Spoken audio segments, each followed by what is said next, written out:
From Pennsylvania, he's a very vocal critic of President Bush's handling of the war in Iraq.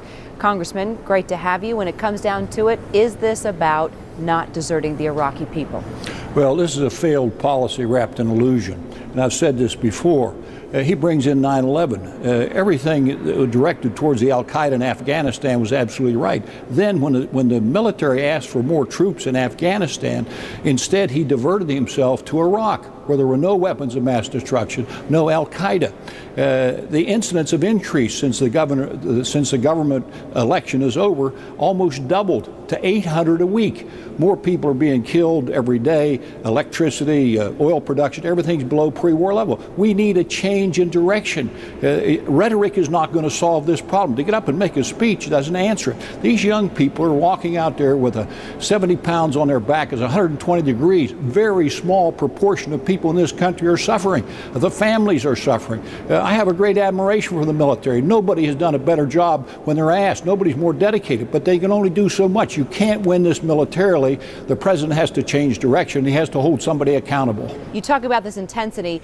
Secretary of Defense Donald Rumsfeld gave a speech recently to the American Legion, and Rumsfeld compared people who are wanting to back down on the Iraq war to the people who appeased Hitler. Well, just because he says it doesn't make it so. For instance, he makes these broad statements in order to scare people. President Roosevelt said, the only thing we have to fear is fear itself.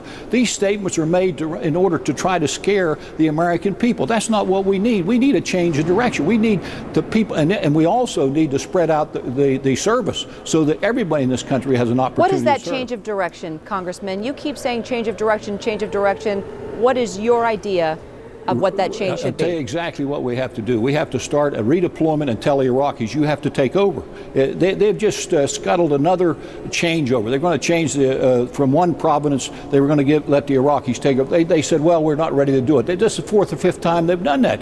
I mean, look, the Iraqis are not going to take over until we tell them they have to take over. There'll be some chaos. There's chaos now. When you have the incidents with 138,000 troops actually in Iraq right now, and incidents have doubled, what makes us think in another year it's going to get any better?